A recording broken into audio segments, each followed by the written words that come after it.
Coming up next on Tech News Weekly, it's me, Jason Howell, my co-host Mikah Sargent, and we start the show with Caroline Mimbs Nyce from The Atlantic talking all about the Montana TikTok ban for the state of Montana, not just federal accounts, that sort of thing. Mikah talks about a free TV set that you could get, but it does carry a little bit of an asterisk. Ads, basically, permanent ads on the screen. So that's something to know. Inactive Google accounts going to be deleted forever. We give you some information on how to prevent that from happening and more insight into Apple's upcoming VR headset. Can they stick the landing? TNW is next. Podcasts you love. From people you trust. This is TWiT. This is Tech News Weekly, episode 286, recorded Thursday, May 18th, 2023. This episode of Tech News Weekly is brought to you by Brooklinen. Brooklinen's bundles will help you save time and money, whether you're outfitting a bedroom, a bathroom, or both. For a limited time, go to brooklinen.com to get $20 off plus free shipping on orders of $100 or more with code TNW. And by ZipRecruiter. Whether you're starting a new business or growing one, if you want it to be successful, you need the most talented people on your team. That's where ZipRecruiter comes in. And right now, you can try it for free at ziprecruiter.com/TNW. Hello, and welcome to Tech News Weekly, the show where every week we talk to and about the people making and breaking that tech news. I am one of your hosts, Mikah Sargent. And I'm the other host, Jason Howell. There are indeed two of us. Ooh, two there can on this only show. be two? Most of the time there are two. Usually there are two. It's good to see you. Good to see you, Mikah. We're going to jump right in. We have a new guest joining us, and I'm super interested in this topic. Late yesterday, the news broke, and it was kind of bound to happen at this point, that Montana became the first state to officially ban TikTok. This move is seen by many as a bellwether for other states that are looking to impose similar bans on TikTok. And joining us to discuss this news is Caroline Mimbs Nyce from The Atlantic, who wrote about this actually back in April, so just last month when the state approved the ban initially. So welcome to the show, Caroline. Hi, thanks so much for having me. Absolutely. It's great to get you on. So we've got some ground to cover here. So why don't we start with the reporting that you did 1 month ago and just kind of catches up to date right now. Montana at that time had approved the ban, of course. That actually came after a few months of debate in Montana legislature. What were the primary talking points, the primary reasons at that time? I imagine they're the same now, but just give us a little highlight, I suppose. So I think the best way to understand this bill, according to the experts that I talked to, is really as a cry of grievance more than sort of a practical piece of legislation that was sort of carefully implemented and structured that will become law any minute. Although it has been signed by the governor and is law and on its way to take effect in 2024. I talked to a lot of technologists and policy experts that had questions about whether this bill could even work from a technological perspective, from a legal perspective. There are constitutional questions. One expert I talked to, I loved this analogy, compared it to legalizing flying in the state of California or in the state of Montana or California. You can say now people can fly, but people aren't really built to fly. It's sort of like, people it's aren't going to go around flapping their wings. Yeah, exactly. Our internet is not really structured in such a way that it recognizes the state of Montana and we can just throw up a GeoGate really quickly. So I think that's that's the way that I'm thinking about it, is sort of a nonsense bill, but a very real bill that has been passed by the legislature and signed into law. So what exactly are they stipulating? Because I kind of failed to mention in the intro, this doesn't just impact TikTok. This is also Telegram, WeChat. is it Timu from, I guess that's for government devices. But anyways, Montana is going full board down this road saying no TikTok in the state, none of these apps in the government, which you can imagine that's kind of like a signal that like, hey, and we'd like to take this even further. I mean, what does this exactly call for? It just says no one in the state can access TikTok. And who's responsible for that? Is the visitor or is it the tech company that, allows for that to happen? So this bill targets TikTok specifically, forbids it from operating in the state, and app stores. So pretty much Apple and Google. Right. And it implements a $10,000 fine for anyone that is offered the ability to download TikTok. So it's not like you go to your app store, you type in TikTok, and then you click it and it says, no, you can't download this. You literally there cannot be a TikTok offered to you. So I think it's important to say that it is not, individual users are not going to be fined under the structure of this bill. Don't worry. That's a good thing. Yeah. People making content creators, that you're going to be hit with some large fine. But again, there are questions about the implementation of how that would work. And whether it's even legal to do. So it'll be really interesting to watch. So many questions as far as that's concerned. Like when I think of the technological implications of this, Apple and Google have app stores. It's very easy for Apple and Google to say, don't show this app to these users. Often that's done by country, but this would be by state, I suppose. And I'm guessing infrastructure wise, that's relatively easy to build in. But like, from my Android perspective, I've been on Android forever. It's very easy to sideload apps. So finding, the install file is no big deal. So then does the responsibility come down on the ISP that allows traffic to TikTok in that case? In which case I imagine VPN operators are very happy. So the bill does actually target app stores. So there was an earlier iteration discussion about targeting the ISPs, and that language was removed. Okay. So Apple and Google through a trade group that represents Apple and Google has said that they do not have the technological ability to do this. Like you said, on the country level, it's somewhat doable, but on the state level, we just don't have the technology. Yeah. And one of the funny ironies several experts pointed out to me was that in order to have the infrastructure to do this, we would need an internet more structured like China's, where there is surveillance infrastructure built in. And we just don't have that. We generally in the US have operate along principles of a free, accessible internet. So it's kind of a funny tension there.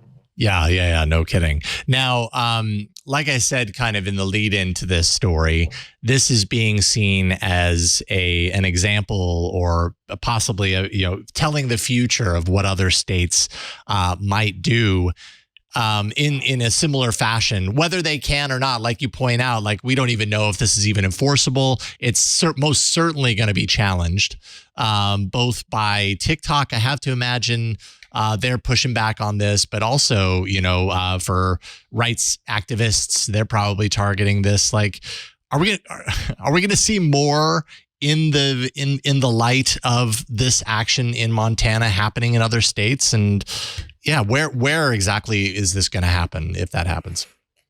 So I think we're in sort of a wait and see mode. Montana was the big escalation.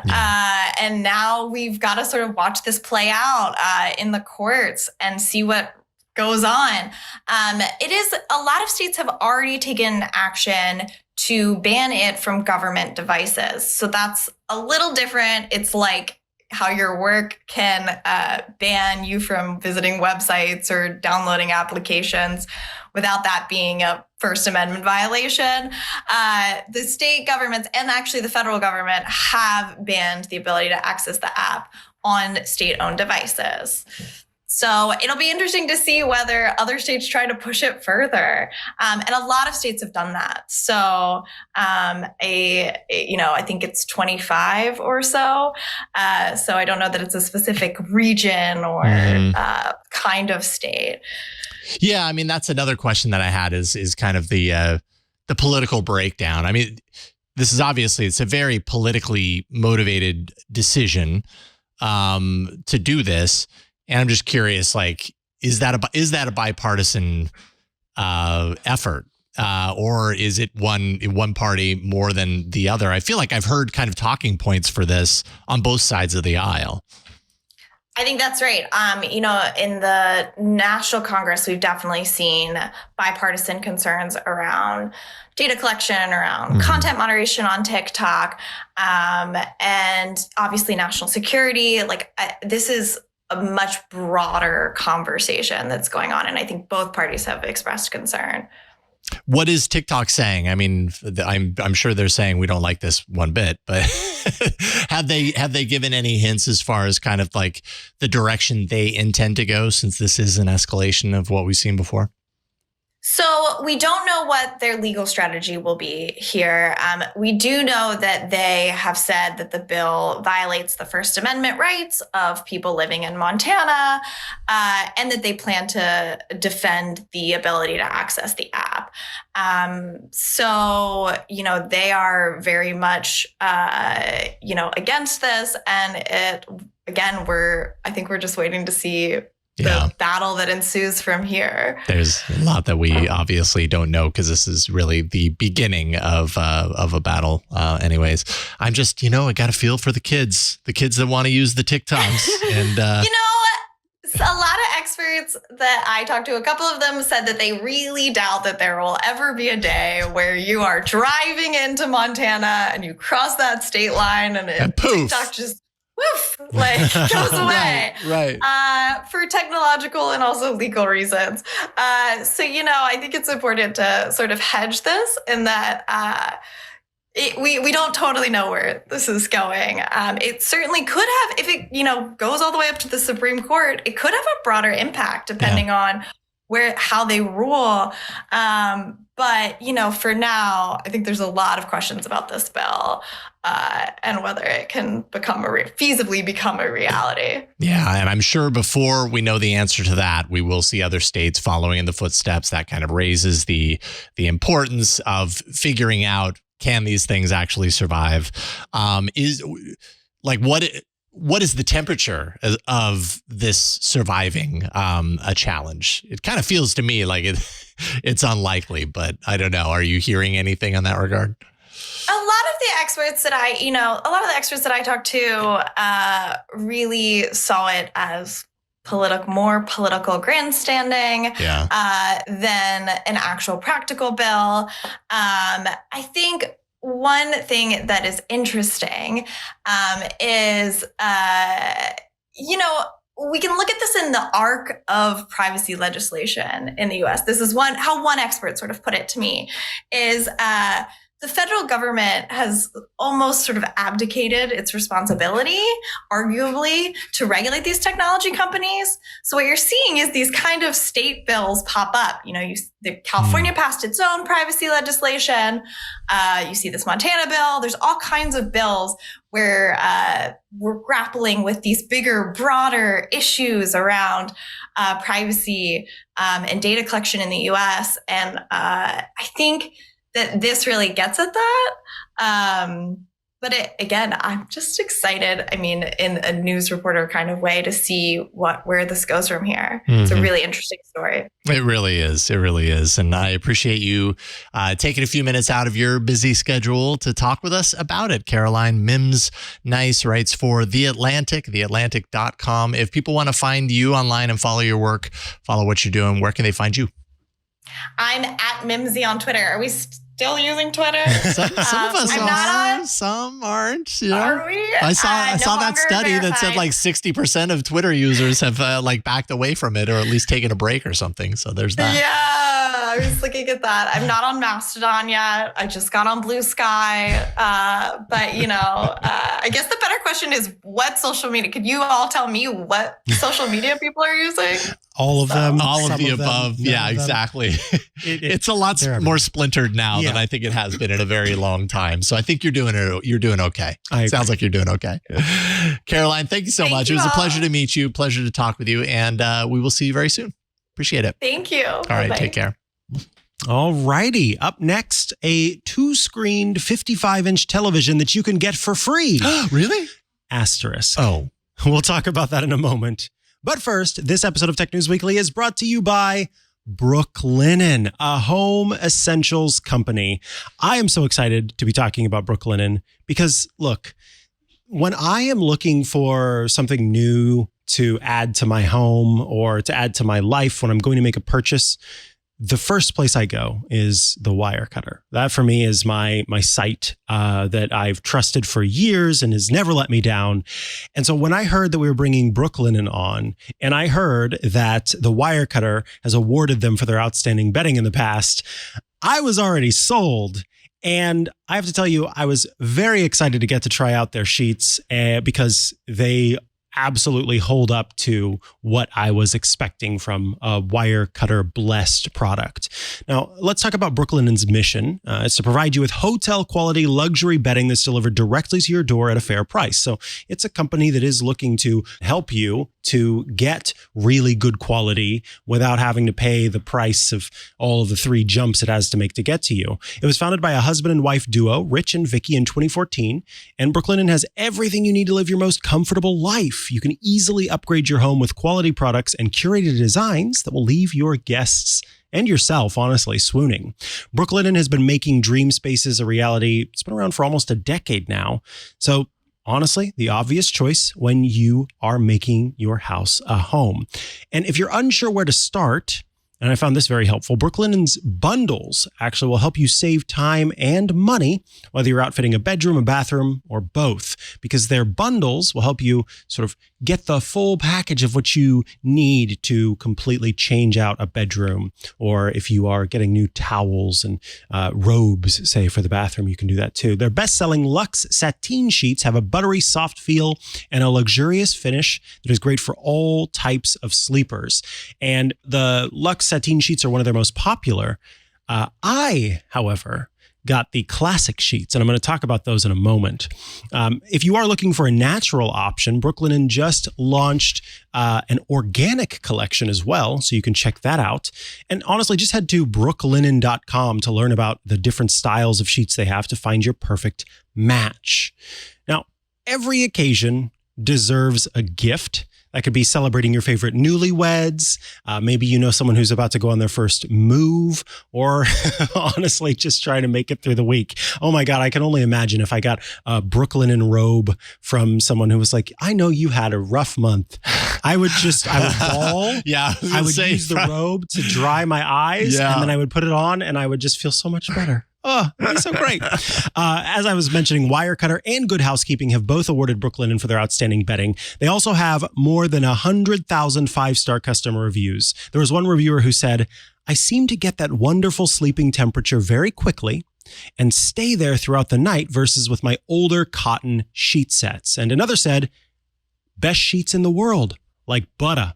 I am excited to talk about the classic sheets because Brooklinen said, hey, if we're going to be sponsoring, we want you to be able to test out the product. So they gave us the opportunity to try the products, the Luxe that they're very popular, and the classic. And I was reading through, and the classic said for people who are warm sleepers. I am a warm sleeper. And in fact, it was the Wirecutter's bedding for warm sleepers where Brooklinen was mentioned. And I already have a bed that does a lot of the work of keeping me cool, but even still, I knew I could be doing better. And so I was really excited to get these sheets. I put them on I washed them, obviously. I put them on the bed, and it is incredible. They're incredibly breathable. They're soft. They do feel luxurious, which I was, with standard cotton, you're not necessarily expecting an incredibly luxurious feel. That's where that Luxe sateen can be that luxury that's almost like silk. But I think it's about the details. And that is why I actually brought in one of the pillowcases, because I quite literally out loud, as I was putting the sheets on the bed, said, heck yes, except maybe with a different word. And that is because within this pillowcase, they talk about the envelope closure, right?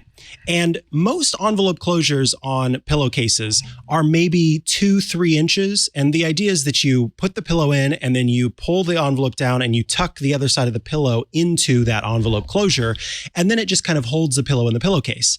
But most of them are like 2 to 3 inches. They're not big enough to actually keep the pillow in. So overnight, then the pillow's coming out of the pillowcase. It starts stretching out. The envelope closure in this is like 5 inches long, and so you tuck that maybe even longer. It's maybe even like 6, 7, 8 inches. You tuck your pillow in, it's not going anywhere, and then on top of that, it just looks so clean and crisp sitting on the bed. Like I felt like I could have HGTV come in with somebody trying to buy the place and be like, "Oh, this is so luxurious."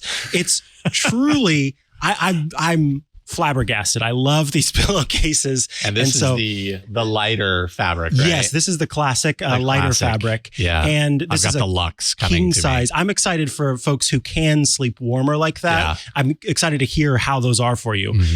Because that sateen feel where it's like a tighter weave and it's almost like silk.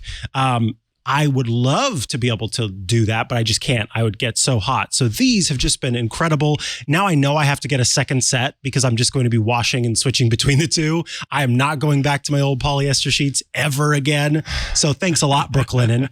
No, but honestly, there come a few sponsors that come on the network that it's just so easy for me to gush and gush and gush about because it just lines up perfectly with the things that I enjoy. And this is one of those. And we know that sleep is like a quarter of our life at the least.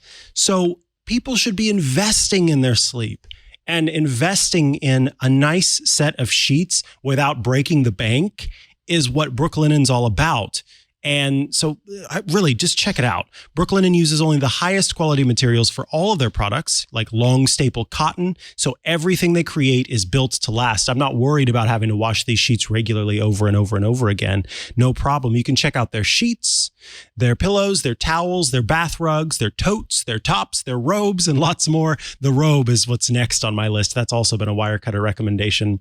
And I am looking forward to checking out their robes. So honestly, what are you waiting for? Shop in store. Yes, they are in stores, as well as online. That's where I went at brooklinen.com to gift yourself or your loved ones the rest they deserve, the comfortable, luxurious, wonderful rest they deserve. For a limited time, you can go to brooklinen.com to get $20 off plus free shipping on orders of $100 or more with the code TNW. That's BROOKLINEN.com with the code TNW for $20 off plus free shipping. Thank you, Brooklinen. I am loving sleeping on these sheets. And thank you for sponsoring this week's episode of Tech News Weekly. All righty, back from the break, and now it is time to talk about my first, actually, of 2 stories of the week this week. I want to talk about a television. So picture this, a 55-inch television. Of course, we know 55-inch, it's a measure from one corner to the other. So a pretty large screen, a sound bar built into it, a high-quality sound bar built into it. And then below that 55-inch television, another screen that can show you the weather. It can show you, obviously, the date. Over time, it may add smart home components. If you are constantly worried about stocks, it can display stocks. It has a built-in webcam and microphone, and you can have this television in your home for free. For free? That's the right kind of price right there. That seems like a amazing, really cool idea, right? Yeah. But as with all things, there is no such thing as free. There is no such thing as free. And there is a catch. Of course. This is the Telly, Telly, a 55-inch 4K HDR TV you can add to your home for free And in return for having it in your home for free, that screen down at the bottom will display advertisements that you cannot escape.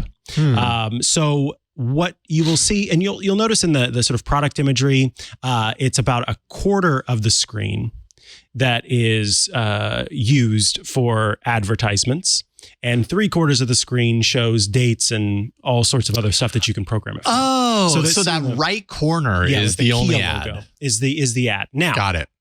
Just because I've got ideas. Right. There's this gaff tape. If it's always there, find a wonderful picture and hang it there. So here's the thing. We don't know that that's the only way that the ads are going to display. True. And it could be that over time, maybe they work out deals where certain companies that pay more, you get to take over 3/4 of that bottom screen. There's a lot. That would be very smart. Yes. Because if it was really just that corner, then somebody would. What an oversight. Because holy cow. You're just like, I don't need super to see easy. Ads. But it's not just that, Jason. I think the bigger understanding that we have to have here is that it is more than just showing you ads. It's all about collecting data. So there's the not free and free. Yes. Yeah. So I'm going to quote from this Fast Company interview with the founder. It says, quote, "We know where you live, what your income bracket is, but we know let me do that again. We know where you live, what your income bracket is. Obviously, it's all anonymized, but we know what car you're driving. We know when your lease is up. We know where you shop. We know what your favorite sports teams are, etc." And then goes on to talk about more data collection that's taking place. Whenever you go to sign up for getting one of these free TVs, you have to put in a lot of information about yourself to be able to do so. And then from that point on, the only way for the TV to work is if you have it internet connected, and it's doing what's called ACR, automatic content recognition. So in that way, they can sell that information to all sorts of data brokers who are looking at behavior of people in terms of what they watch, but then also to companies that are trying to see, like Nielsen, think about the companies that are trying to see what content is of most interest. But I brought up this topic on a podcast that I record on Wednesdays that I do called Clockwise, and basically just said, here's this TV. It's got data tracking. It's got ads that display on the screen. Here's what you get, and you get it for free. And then I just said, what are your thoughts? And there was one individual who was on the show, Allison Sheridan, and she was talking. She said, she started out, her part of the response, and she was like, I honestly think this is fantastic because this is, for the first time that I've seen in terms of smart televisions, a smart TV brand being upfront and honest about what they're doing. Mm-hmm. Because what we know, and I think what some people know, is that most televisions these days are subsidized, that the cost is brought down for that smart functionality that is content recognition that they can use to sell to third parties. I wish I had my phone with me because I would read out the number. I've talked before, my TCL Roku TV that I purchased, I did not agree to any sort of bring this TV into my house and I get this extra screen and all this cool stuff. I purchased this TV and I have it connected to my network for the purpose of being able to, it's a goofy thing, but being able to turn it off from my phone if I ever want to. Okay. But what I've done is I've blocked it from being able to communicate with the outside world. So it can't phone home. But because I've blocked it, I have track of every time it tries to phone home. And it gets to be like 50,000 blocks every month of it trying to phone home and send off information. Wow. That is a TV that doesn't have this upfront thing about, hey, this is all the stuff that we're doing. This is the deal that we're making. So it's not as if the TVs that we have right now that we are actually paying for don't do a lot of this. This company's just being more upfront about it. Now, at the same time, I do have to say one concern I have with this television, one concern of many concerns, I guess, is the fact that it's being marketed as this, all-in-one device. It's got a camera and it's got a microphone, I think maybe even multiple microphones. If I don't like that. Yeah. Honestly, it would be more of a maybe device to me if it didn't have a camera and a microphone, because I don't know what's going to happen down the line as the company tries to continue to solidify its deals with companies. And does that mean that one day it's going to be listening for my reaction to certain shows that I'm watching, right, to try and understand and or literally use that webcam to look at facial recognition of emotion tracking? Oh, when Mikah watched the new Star Wars show, when he watched the latest episode of The Mandalorian, he was shocked most of the time. Let's send that information off. That is, and again, I'm not saying that the company is saying that they are going to do this, but these are just my concerns and fears that come along with this. And then I talked to you and Aunt Pruitt off air before we did this show about my concerns in general about the chance for people to end up undervaluing their privacy and their sort of data packages. That obviously a company, because this is capitalism, a company exists to make more money than it spends, which means that they feel that they can engineer this device with all of its doodads and components and send it to you and handle all of the sort of background software and systems and still make money by selling your information. That means that that's got to be valuable. Yeah. You're trying to make, the company's trying to make money. Right. So God, if that doesn't tell you just how valuable your data, your personal data actually is, a 55-inch television, a sound bar, and another screen below it. And then you've also got developers who are creating new tech for this. Where you get like, that has to tell you how valuable this can possibly be. And so, I'm curious. I can think of a million. Sorry, I didn't mean to interrupt. No, please. But what comes to mind for me is I can think of a million different ways that we give away our data and we get nothing near this kind of value.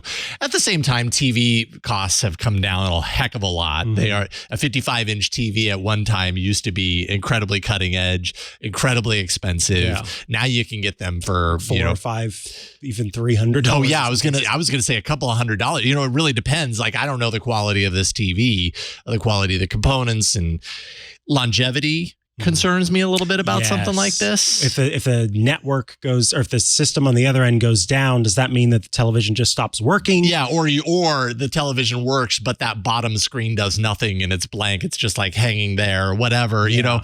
But I don't know. Allison, I think, brings up a very good point, right? Like so many times as users of services online and, the smart TVs that we have, like I hadn't even considered that lately anyways. I've definitely thought about it before, but so often like we just give away, we don't consider the potential data kind of transfer or what we're giving because it's just not part of the equation to think I'm giving this, I'm getting this. And in this case, she's absolutely right. At least up front, like, yeah, sure, this is slurping down data. And you make a really great point as far as them as a business needing to make money. So that data is obviously worth something. But am I okay with that if I get a TV that looks nice and, because at least that's something versus, what we do now, where that TCL television, if I was letting it take all of my data, I paid for it. So it's not as if I'm getting anything else in return. Yeah. Or you sign up for these things and it's like, sign up for this and get a free $5 gift certificate to Starbucks. And it's like, and then you go in and it's like 20 pages of really personal information. It's like, God, is this worth $5 at Starbucks? Is this worth a coffee? I don't even know. Yeah. At least a TV, you're going to use it on a regular basis. And, now, the guy who founded this company, he is previous co-founder of Pluto TV, right? Which is well known as kind of one of the big free television with ads streaming platforms that ended up being purchased by Viacom, as Fast Company points out, which is now Paramount. So the guy has obviously some understanding of how this market works, particularly. So taking what he learned maybe in ad and content sales with Pluto TV and then attributing that to actually selling a device. I'm a little bit back and forth on this because I do think that it's pretty cool. I just think of the early days when everyone first started buying Echoes after they were announced, and people were saying, okay, but is this a Trojan horse that suddenly lets Amazon have an ear inside your home? And boy, we got used to that, didn't we? Yes, exactly. So that part, makes me a little concerned. I would almost want them to say that they would never use the webcam and microphone as part of the ad practices. Right. I agree to the content recognition. I agree to showing ads on the screen. I agree to this. I agree to that. But don't anonymized look into my collection, home. Sure. Yeah. But like a stream of audio or video. I was going to say the video really concerns me, but it's both very concerning. Yeah, that they would even have access to that. Now they point out that the video camera and the microphone, that's all for like teleconferencing. Yes, that's what Zoom is actually an early partner with them. So you'd be able to do Zoom calls right from that television. That is a feature that a lot of people would love to have. Yeah, I can sit in my living room and have conversations. I think so. And talk to my mom on Zoom, in the living room with a big screen TV. That would be pretty sweet, Yeah. And then lastly, I did want to point out that in states where there are privacy laws in place or data protection laws in place, you are able to opt out. So here in California, where we have that do not sell your information thing, you can opt out of having Telly sell your data. So I don't know what that means for them. Does that mean that they wouldn't want to give these to folks in California? Does that mean that they have to find some other way of making? That is a good question. If they can just show you ads, I guess, that are not necessarily targeted, maybe that's how they make money off of folks there. Because California is an incredibly populous state. So one would think that they would want to be able to exist there. But running up against that law in California, I think is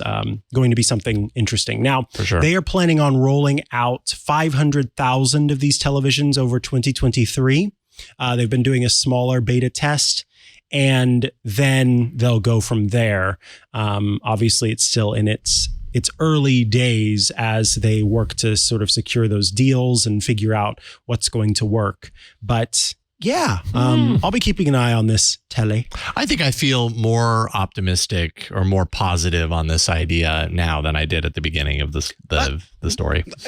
Honestly, me too. From when I talked to you two about it before versus now, I do think that from what we've had thus far to actually having a company say the quiet part out loud, that your data is valuable enough that there could be an exchange of you having a free TV, that is perhaps a step in the right direction, so long as it, I think, doesn't stop there. Yeah. That maybe this makes people go, oh, wow, my data is valuable enough for this. Maybe it's valuable enough for this or this or this. Right. And we go from there. Yeah. Interesting stuff. Absolutely. Well, we've got a whole lot more stories of the week to come in this episode. If you've got a Google account and maybe you haven't checked it out for a while, you haven't logged in, you definitely want to stick around. We're going to talk about that. I know I have a number of them. I'm going to have to make some decisions. So more on that in a moment. But first, this episode of Tech News Weekly is brought to you by ZipRecruiter. Whether you're starting a new business or you already have a business and you're just growing it, if you want to be successful, you need the most talented people on your team. You probably already know that. That's where ZipRecruiter comes in. And right now, you can actually try it for free. All you have to do is go to ziprecruiter.com/TNW. If you were to start a new business, like, what would it be? Would it be a taco truck? Would it be a charity of some kind? Maybe be a YouTube channel? I don't know. I mean, what is a business that I would start? If I was to start a business, it'd probably have something to do with music, because that's kind of my passion, something around music production. Maybe, you know what? Maybe it would be a YouTube channel where I'm, doing helps and how-tos and tutorials on music production, something like that. But I don't know a whole lot about YouTube. I mean, we do stuff that touches on YouTube here at TWiT, but those fall into other roles. That's not necessarily a role that I feel strong enough about that I would be able to command that, right? When should you let ZipRecruiter help you hire for your business? Because that's the thing. As business owners, sometimes we think we have to have all the solutions. We have to have all the answers. But it turns out it's really powerful when you open up and you say, hey, let's let ZipRecruiter do what they do best, because that's going to help me in my business. ZipRecruiter's powerful matching technology finds highly qualified candidates for a wide range of roles. If you have your eye on one or two people who'd be perfect for your job, well, ZipRecruiter lets you send them a personal invite so they're more likely to apply. And ZipRecruiter also offers attention-grabbing labels that speak to job flexibility, things like remote, training provided, urgent, and a whole lot more to really help your job stand out. Let ZipRecruiter fill all your roles with the right candidates. 4 out of 5 employers who post on ZipRecruiter get a qualified candidate, a quality candidate, within the first day. And you can see for yourself. Go to this exclusive address to try ZipRecruiter for free. It's ziprecruiter.com/TNW. Please make sure and use that. That lets them know that you heard about this on TNW. And that really helps us out. That's ziprecruiter.com/TNW. ZipRecruiter really is the smartest way to hire. We've used them here at TWiT a number of times, so many times, to hire for our open roles here at TWiT. And you should check it out yourself and see why. ZipRecruiter.com/TNW. And we thank them for their support of Tech News Weekly. All right. So let's see here. If you have some old Google accounts collecting dust, you might want to reevaluate if you actually need them anymore, because they could be going away for good. Google has announced a change to its inactive accounts policy. Google, I feel, has been very liberal with their accounts policy up until now. And as we know, Google's been around for decades at this point. So over that time, I know I've collected a number of accounts that I opened for a very specific reason. One account I opened for my daughter, just like lock her name in there, actually for both of my daughters, they have Google accounts. Do I think to log into them every couple of years? No, because I opened it because I wanted them to have that particular address. So when they got older, they didn't have to, choose one that has 7 digits at the end of it or whatever. And so this impacts me in that regard, at least. Any accounts that have not been logged into sometime within the past 2 years basically runs the risk of being deleted. It's not going to happen immediately, so that's good. Google is usually pretty clear and communicative about changes like this, but it is expected to happen by year's end, likely not until at least December 2023. So we have time. Google says they plan a phased approach to deletion, with warnings sent to accounts that fall into this category months in advance of the actual action. That would be sent to both the primary email address as well as the recovery email address. Okay, good. Recovery email. I was wondering about that. Exactly. So that they can kind of be sure that you get this message well in advance, because, this has the impact. This has great impact. Google says that the reason that they want to do this is primarily about security. They say inactive accounts pose a security risk for things like identity theft and spam. They say, quote, abandoned accounts are at least 10 times less likely than active accounts to have 2-step verification set up. Oh. That's something I hadn't considered. I certainly have 2-step on my account, but have I gone in for every account and set that up? I'm not going to say it out loud. Yeah. but I imagine you haven't He totally out there, has. dear listener and viewer. Obviously, it's also a cost-saving measure. Yeah, that's kind of what I just wondered about that. Is it, did they see themselves starting to run out of space somewhere? They're like, oh, we can purge those old accounts. Yeah, right. What are we going to do? Well, this is low-hanging fruit right here. I don't even know if it's low-hanging fruit. This sounds really, really complicated. Involved, yeah. Yeah, involved. So what's going to be deleted? This is the kind of what has people, kind of concerned.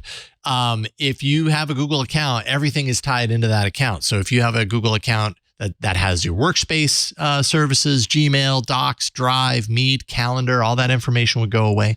Photos, so anything stored in the cloud and Google Photos, that would go away. Accounts tied to schools and businesses will actually be spared. So that's positive. That makes a lot of sense. But the question I've heard a lot is about YouTube, and Renee Ritchie, this person who you may know. I know that guy. As a fellow twit. Also, it works for Google as a YouTube creator liaison. He had tweeted that Google doesn't plan to delete accounts that have YouTube videos attached to them. So if you got a Google account, it has a YouTube account, and that YouTube account has videos posted on it. According to Renee, it will not get deleted. So then you could go in onto your daughter's accounts and just upload a little video. You're right. And then you're good. There we go. Then I don't have to think about logging in every 2 months or every 2 years for that. Another Google spokesperson told 9 to 5 Google that they don't plan to delete accounts with YouTube videos, quote, at this time, which is always one of those things that when you hear that, when I hear at this time, I hear nothing is certain. Yeah. It will happen eventually. Potentially. It'll change. Yeah. Yeah. So, and actually Ron Amadio at Ars Technica pointed this out. I didn't really consider this. When we're talking about remnant data like emails and docs and everything, none of that actually creates any additional revenue for Google. YouTube videos do. A YouTube video that exists online but is attached to an abandoned account, it's still making Google money by any visits, any ads served. So it actually makes sense for videos to survive. It's not just a leech. Yeah, right. It's not exactly. It has reason on a company level to exist because Google wants its YouTube to be full of all types of content so that people, when they go there looking for something, can find it. Mm-hmm. And so you can imagine the impact of suddenly there being this YouTubening, this reckoning where suddenly, massive amounts of videos just start disappearing because of inactive accounts. And there's no telling what those videos actually are. Like, from a historical records perspective, there's a lot of really important stuff on YouTube. Now, I guess the big question is, should YouTube be seen as a safe store for historical records? Right. I'm not entirely certain that it should be, but I know that's how a lot of people have used it. And, so there's that kind of that dilemma of, is it really Google's priority, or should it be Google's priority to save these things because it's been used like that? Or is Google a company that can decide how it manages these services, and nothing on the internet is permanent, and we should not assume that it is? Yeah, I think that's how we should think of it. Yeah. Because otherwise you're going to be met with disappointment. Yeah. No one wants to be met with disappointment. You run a huge amount of risk the second you assume that anything you put out online is going to stay there forever. It's just not how it works. And time again, we are reminded of this. Yeah. All of the different sites and services over time that have gone, that you didn't think about it in the beginning, changing or going away or morphing. Yeah.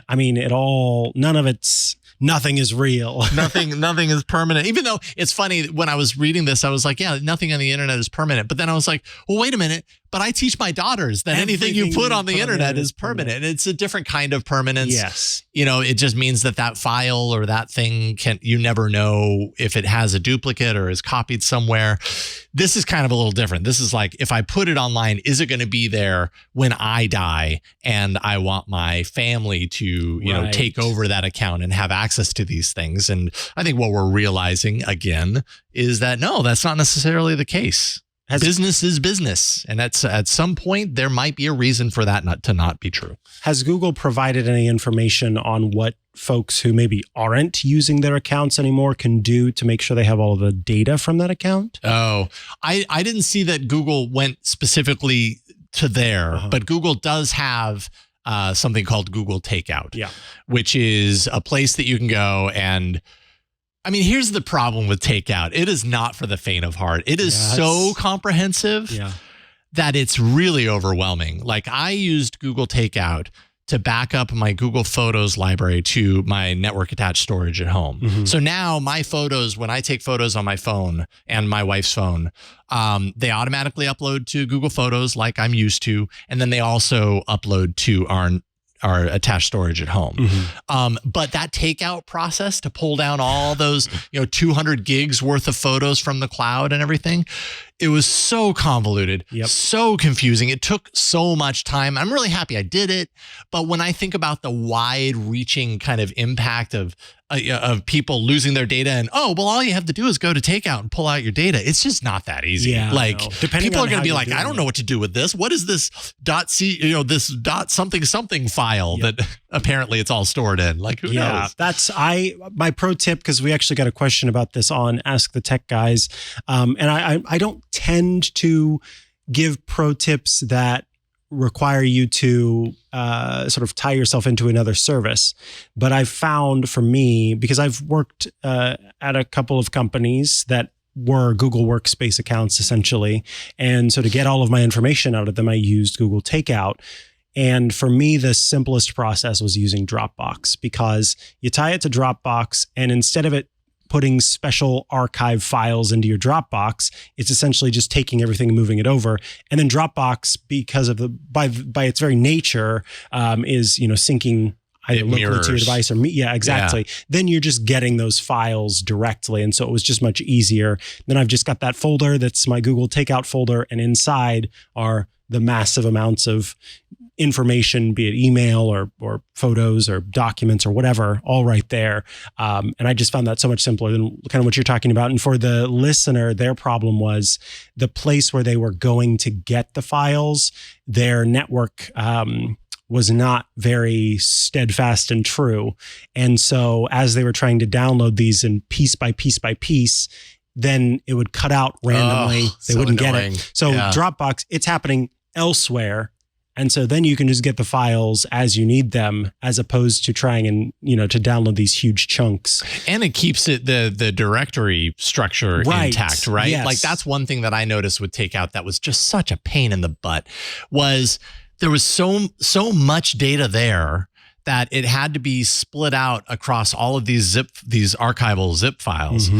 But when I unzipped one file, it didn't take all the zip files into consideration. I had to do each one individually, which meant it unzipped all the folders and the folder structure in all of these like 30 different places, the same damn thing. So then I had to manually go into each folder and move them over. I mean, I feel like, even saying it out loud, I probably did it wrong. I must have done it wrong, because how could it be that difficult? But that was my experience. I didn't know how to not do it that way. And so, I just bucked up and did what you had to do. Did what I had to do, because I wanted to protect the data. So anyways, I think the long and the short of it is, if you want to prevent this from happening, as you said, I suppose you could go onto YouTube on these accounts, log in, that gets you for the next 2 years. You're good there. Create a YouTube account, upload a stupid little video, which is dumb that you have to do that. I wonder if you upload a video and set it unlisted, if that still qualifies. I don't know. But and what if it has to have at least a view on it? Yeah, so right. You have to go watch the video. It's got to be valuable. Sometimes. It's got to be public. Or you just set a calendar reminder and log in every year and a half. Don't set it for 2 years, because if you do right on you're a day late, like, you'd be pretty sad. Also understand that like Google does have the system where it's going to notify you in advance before it's going to delete. So at least there's that. Yeah. Get logged in, or let it go. Let it go. Yeah, right. This might be an opportunity to just let it go. Honestly, that's what I was thinking about. I may have created different accounts, especially in the before times where it wasn't as easy to sort of make a special alias or what have you to kind of like sort the mail. And so you just create a new account for, I don't want to see this in my main email. It's gotten so much better since then. So I'm sure there are some accounts out there I'm going to start getting emails for where it's like, oh yeah, you do. And I'm going to, I don't need that anymore. Yeah. That was tied to a very specific service that I'm not using. Part of me is, as I'm thinking of the idea of letting go, now I'm kind of like, I find myself getting a little impatient. I'm like, well, actually, maybe I'll just log into some of these accounts and delete it. Too, yes. Because then I can just be done. And I don't have to think about it. Then it's done now, not later. Yeah, exactly. It's funny because I totally thought about that too. Like, oh yeah, Google, I'm going to beat you to it. Exactly. It's me. I decided, not you. Maybe that's what it is. Yeah. I've got the reins. All right, let us move on to my next story of the week, the final story of the show. I want to talk about, there's an incredible piece from Mark Gurman over on Bloomberg. This is a longer form piece that Gurman is talking about the upcoming mixed reality headset from Apple. We've heard for some time that Apple is likely to announce and talk about, not necessarily launch, but announce and talk about its mixed reality headset at WWDC, the Worldwide Developers Conference, which takes place in June.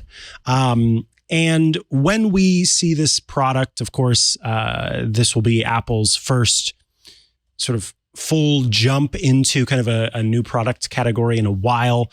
And the company is aiming at creating a headset that in its current format is rumored to look kind of like ski goggles, with very premium components, some incredibly high detail, high definition screens, a bunch of cameras, an external battery pack, and the ability to switch between augmented reality and virtual reality.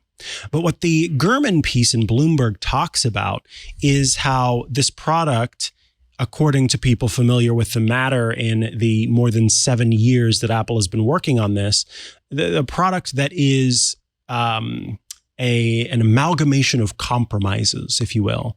I want to quote a little bit from the piece. It says, "The device Cook will present," say people familiar with a development process that's spread over 7 years, "has deviated far from his initial vision," his being Cook's initial vision. "Initially imagined as a pair of unobtrusive eyeglasses that could be worn all day, Apple's device has morphed into a headset that resembles a pair of ski goggles and requires a separate battery pack." So what's fascinating about this to me, or one thing that I find interesting, is I can remember in the early days of these rumors that Apple was working on this mixed reality headset, there was talk about Apple essentially working on two different products. That Apple was in the short term working on this mixed reality headset, and in the long term working on something that was just completely augmented reality glasses that you could wear all day, that were comfortable, that would do the notifications and all sorts of stuff, and that there was kind of no design compromise. But because the technology wasn't there yet, that they were working on this in the meantime. What this Gurman report suggests is that it was always Tim Cook's hope that the company could make these augmented reality glasses from the get-go, and that this device has essentially come about as how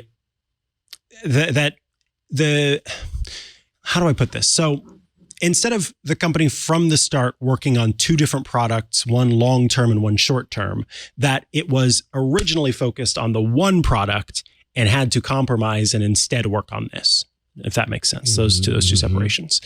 And so because of that, it's reported that there's kind of a lot of disagreements within the company. There's a lot of folks kind of not wanting to have anything to do with this, that there's skepticism.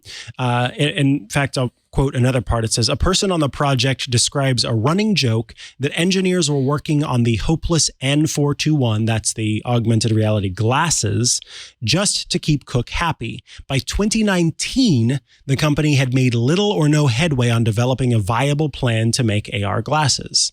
So they had already decided in 2019, according to this, that there was no way they were going to do those augmented reality glasses in the short term, but they had people still working on it because they knew that's what Tim Cook wanted. There are a bunch of folks, Craig Federighi, who is the senior vice president for software engineering, seems, according to these reports, wary of the headset. Johnny Swaruji, who is Apple's senior vice president for hardware technology, has also been skeptical about it, according to those familiar with it, and said that he likened it to a science project, and that Tim Cook has reportedly also been distant from the project, which led to folks who were working on this feeling like, no one at the company was kind of cheering them on. Tim's like, this isn't what I wanted. I wanted my AR glasses. Right. So this is not my child. Yeah. I thought this was my child. And instead I thought it was, this dog I've always dreamed of, and instead you've brought me a cat. So I'm going to keep that cat over there because I'm allergic to that cat. I don't know where I'm going with that. But yes, that there's kind of been some indecision, I'm trying to think of what this is like.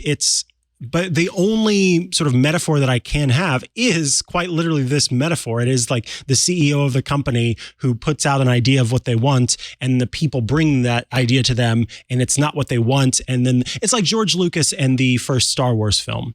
Even after it had so much success on the day that it launched and he watched the film, he did not walk away happy with how much everybody loved the first Star Wars film. He walked away disappointed that he wasn't able to realize his vision for the film, what he actually wanted. And I think it's the same thing here. So you get a person who has this idea and is so sort of, it's just, they know that they can make it happen, but everybody's not able to make it happen because it actually can't just happen. And so then you don't put all of your energy into it. And it's like, I'm working on it as if it's a disappointment almost. I'm curious to know how, is Tim Cook then at all optimistic?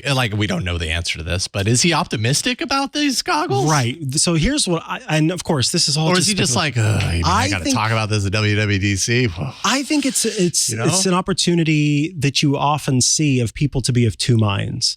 There's the Tim Cook that is optimistic about the success of his company and the success of Apple as a whole, and the desire to see the business succeed, that can be excited about this product.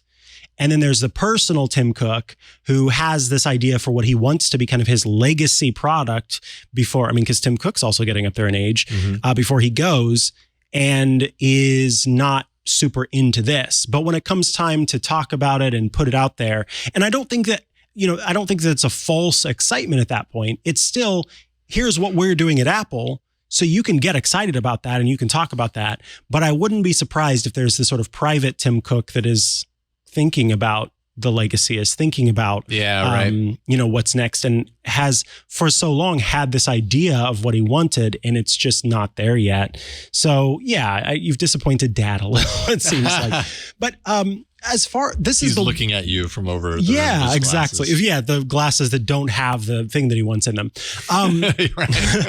And the another interesting thing about this, and this is where now I'm feeling very proud of my comparison to George Lucas and the Star Wars film, is that everything we've heard, including from the guy who invented Oculus, the Oculus Quest, or the guy who founded Oculus, and what is it? Is it? I can't remember his name. Is it Palmer Luckey? Palmer Luckey. Yes. Yeah, Quest. Oculus VR. Mm-hmm. I don't know how he knows about it and if he actually does know about it and whether it's real or not, but Palmer Luckey is quoted as saying that the headset is just beyond anything that he's seen before, that it's fantastic, that they've absolutely done it. And from other... And he doesn't really have much allegiance to exactly. He doesn't anymore. And he's pushed out. Yeah. I at the same time, I didn't see it as like a, shoving a knife into Meta and twisting it was just game recognized game moment. And that again applies to some people who are familiar with the product, who may be third-party developers who are making games for it or what have you, who have seen it, who have also said, they've killed it, they've nailed it, da da da da da. So in the same way that everyone was just blown away by that first film, the people were happy, but it doesn't mean that the person who was trying to spearhead it is going to be happy because they have in mind something so much more or so much better. And I think the biggest concern for Apple itself, or the biggest sore for Apple, from what I've read, is the fact that they had to do the battery as an external component, that they couldn't put the battery within the headset and get what they wanted out of it. It was not that elegant design they had in mind. But as they've done in the past, and from what Mark Gurman has told us on this very show, to see how they pivot and sort of turn that into a positive, that you can suddenly now have multiple batteries, so you could keep playing over time. Or maybe they sell battery packs that are bigger or thinner for, you're on the go, or there's so many different opportunities there that they can now use and iterate on that and say, you know what? It was not something that we expected to be a positive, and it's not what we wanted, but now it can be something that's good for it. So yeah. I am so curious. That's what it boils down to, I right? am like so curious about this announcement. Me too. Yeah, I'm trying to find a better word than curious, because I'm baffled by it. Like, I honestly, like, there's a part of me that is like, man, can Apple stick this? Like, can Apple stick the landing on this? Because this feels really out there, and the market, the industry just does not seem friendly to this idea right now. Maybe a couple of years it was a little bit more open. A couple of years ago it was a little bit more open to it, but right now it's kind of punchliney at this point. And so I'm so, and I don't discount Apple's ability to pull a rabbit out of a hat at all, because Apple has proven time and time again how good they are at doing that, and how they can kind of survive even through their failures. You don't really talk very much about their failures because they're really good at kind of like those things getting a little buried. Yeah. Sweet. But I mean, this is a major effort, and a lot of billions of dollars of research, billions of dollars happening at a time where, like I said, things aren't really friendly for this type of technology, especially at $3,000 and the price point. That was my other consideration. There's just so many angles to this that, like, if Apple can actually stick this landing, like, more power to them. Yeah, absolutely. I mean, amazing company. I know they're an amazing company already, but I give them even more props if they are able to do that, because there's just a voice inside of me that's like, this just isn't going to work, but maybe it will. Maybe it will. In the piece, everyone really should go check out this piece. They show the competition that's out there, all of the different headsets. And, I know of a few of them. Most of them have pivoted over into commerce or into sort of specialized industries because they knew they couldn't make money in the consumer market. The CEO of Magic Leap is super excited about Apple entering this thing because she was saying tide lifts all boats. Exactly. Yeah. And she's like, and basically said what you said about Apple kind of entering into a market and then doing well in that market. So yeah, I am curious to see if they can pull this off. And then I'm sure there are those engineers at the company who've been working on this who are looking forward to seeing Tim Cook have to kind of, if he is, not super pumped about this, to see him kind of go, holy moly, this is done well. Right. Versus, oh no, why did we spend so much money on this and launch this? We should not have. Who knows? Who knows what's going to happen? I'm also very curious to see the eyeballs on the front of this.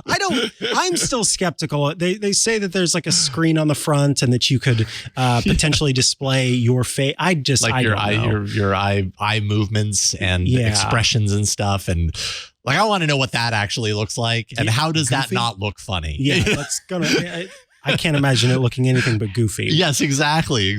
We'll see. A lot of it. I mean, obviously, unanswered questions. Be curious. Like, we're getting within throwing distance of WWDC. Yep. Is Apple able to contain this long enough to get to the event? Because if there are any major leaks or image leaks or anything like that, that could poison the well a little bit. So we'll see. Buckle up. It's going to be an interesting couple of weeks. I think, kids. Leading up to WWDC, there's a lot riding on the line for Apple. So we have reached the end of this episode of Tech News Weekly. We only had one interview, but I really enjoyed kind of talking. It's fun getting to chat back and forth. Yes. I agree. I hope that our listeners out there enjoyed it as well. Yes, indeed. Tech News Weekly publishes every Thursday at twit.tv/TNW. That's where you can go to subscribe to the show. And please do. Subscribing is really important in the realm and the world of podcasting. That's kind of it. That's why we say it all the time. If you haven't subscribed, please do, because then we know you're going to get every episode, and that just really helps us out. So, yeah, and in fact, even if you tune in every week, you watch the show live, or you watch us on YouTube or something like that, consider, just because you like the show, because you watch the show, subscribe in your podcast app. You don't have to, keep that around because you've already watched it, but it's just one way to help us show that you are one of many people who are listening to and or viewing the show. So yes, please consider doing that. Indeed. So twit.tv/TNW. And if you would like to get all of our shows ad-free, that's another way you could be awesome and help us out by checking out Club Twit at twit.tv/clubtwit. Starting at $7 a month or $84 a year, you out there can join the club. And when you do, you get some awesome goodies. First, you get every single Twitch show with no ads. It's just the content, because you, in effect, are the sponsors of the shows. You also get access to the Twit Plus bonus feed that has extra stuff you won't find anywhere else, behind the scenes, before the show, after the show, plus special events that take place every month, and access to the members-only Discord server, a fun place where you can go to chat with your fellow Club Twit members and also those of us here at Twit. My co-host for iOS Today, Rosemary Orchard, is an incredibly active member of the Club Twit Discord, always has great things to say and helps out people who have questions. And all of that is available for $7 a month, $84 a year. I said starting at earlier because we've heard from some folks who said, hey, we'd like to actually give you more money than $7 a month. So we've given you the ability, but you can just go in at $7 a month. It's just, if you want to give more, you're able to do so. Along with that, we continue to try to make the club all the more valuable. And we do that with some great Club Twit exclusive shows. There's the Untitled Linux show, which, as you probably can guess, is a show all about Linux. Context clues. There's also the Hands-on Windows program, a show from Paul Thurrott that covers Windows tips and tricks. It's a great, great show for anyone who uses a Windows machine. There's also my show, Hands-on Mac, which is a short format show where I have tips and tricks for Mac OS, tvOS, watchOS, iPadOS, basically anything Apple. I have that covered for you to help you make the most of those devices, and these little videos that are all about specific features. So you can kind of find what you may be lacking and figure out what works for you, and hopefully have those aha moments of, oh, I can do that. That's what I aim to do. And then there's also the newly relaunched Home Theater Geeks, featuring the one and only Scott Wilkinson. And so that is another show you can check out, where Scott Wilkinson goes all in on home theater geekery. Please consider joining the club and getting access to all that great stuff. And we do appreciate you for not only subscribing yourselves, but also telling others about Club Twit.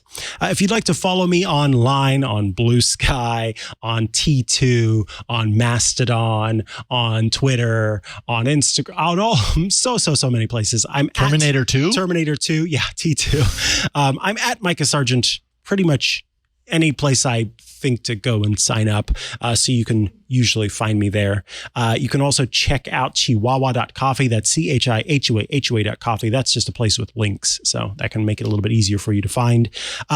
If you'd like to check out my shows, watch Hands-on Mac a little bit later today. If you're a Club Twit subscriber, that publishes every Thursday. You can check out on Sundays Ask the Tech Guys with Leo Laporte and myself, where we take your questions and answer them live on air. We just set up a phone number so you can call us as well and get your question answered that way, or leave a voicemail. So yes, we'll be checking those voicemails and have those come in too. So please consider checking out Ask the Tech Guys, leaving us questions so Leo and I can help you out with that. And then on Tuesdays, when I record iOS Today with Rosemary Orchard, all things iOS and various Apple platforms. Jason Howell, what about you? Well, I just learned that there's a social network called T2 at t2.social. Is it still invite only? I just went to the site and it says I can join the wait list. Okay, I'll get you in. I can't even keep them all straight anymore. There's just so many. You can find me at Jason Howell on Twitter, twit.social/@Jason Howell on Mastodon. Search for Jason Howell on Blue Sky, everywhere. I'm exhausted, to be honest. Twit.tv/AAA, though, is where you can go for all about Android. And actually, you definitely, if you like Android, if you're interested in more information about Google I.O., we had a really great recap episode this last Tuesday. It was fantastic.